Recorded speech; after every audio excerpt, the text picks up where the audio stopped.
Brea keeps releasing teases to keep its viewers interested.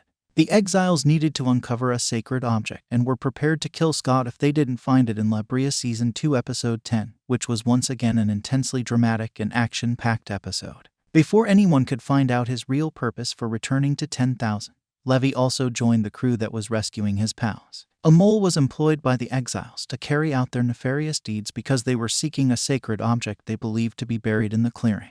Lucas needs to rely more on his gut. As Lucas transitioned from being combative and enraged to resign, Josh Mackenzie stood out in his multi-layered portrayal. He realized how challenging circumstances may be. Not as bad as we had believed, Virgil. He was in need. Jade, Virgil's wife, appeared in sequences with Sam and Riley in parallel, but it would have advanced the plot more effectively if we had seen flashbacks of Tomet endangering Jade. Virgil escaped in Brea Season 2 Episode 5, but has he been a mole ever since? Throughout that argument, Lucas displayed a wide range of feelings. Although Lucas was upset that Virgil had sent the Exiles right to them, he knew that it was difficult to defend someone you care about, especially in light of what had happened to him. But the majority of the surviving were taken aback by what the Exiles demanded.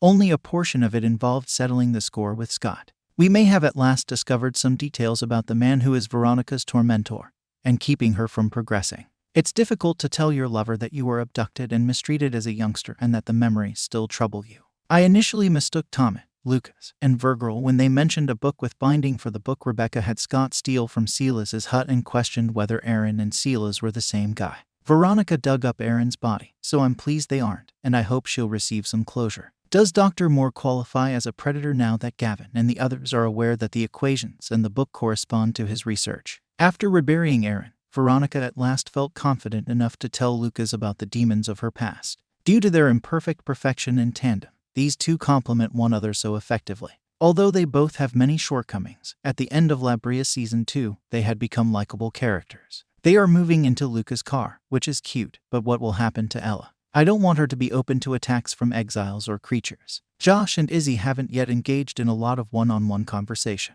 Both of them are frank and opinionated teenagers, especially when it comes to matters involving their families. I found it amusing that Izzy had changed into Eve, while Josh sounded more like Gavin, and that both of them would go to any lengths to preserve their mother's life. Izzy wants her family to be together and is still a little child in some aspects, yet she is also an adult who works alongside Gavin. She is a daddy's girl, so it surprised me that she wanted the family to unite against Gavin, but she must believe it's a means to an end.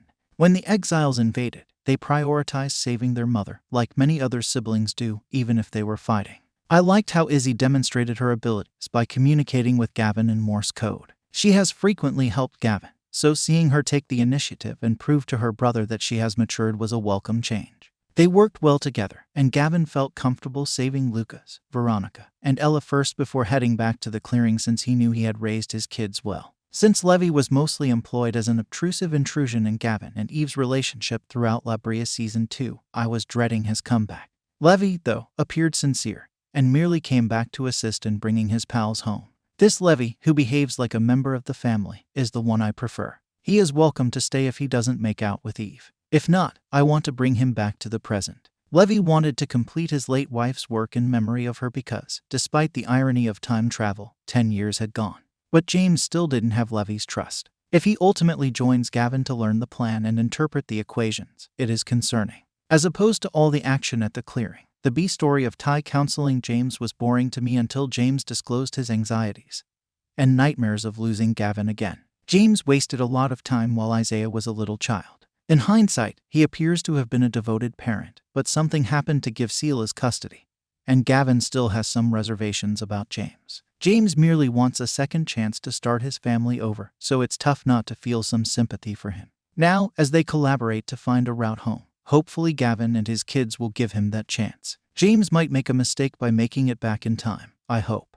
With Isaiah, he might have another shot, but he would also change a lot of other people's lives. Actually, stabbing Tomet was Scott. I never thought Tomet was the violent kind, but he was threatening his friend. Is Tomet indeed dead, or will he keep on existing? Caroline had vanished. She went off on her own for more covert research, or did the Exiles or James' crew kidnap her to assist with those equations? Levi believed that Eve would assist him in killing James. She distrusts James, but would she go with Levi and risk losing everything she and Gavin rebuilt? It's unlikely, in my opinion. Do you foresee a new murder mystery developing? Who is the following victim? James. Kira. Has Virgil been completely revealed? Do you like Lucas and Veronica's romance? Please leave a comment. To watch more of them, flip the bell symbol on the channel and subscribe. To support the channel, leave a like as well. I appreciate your time and interest.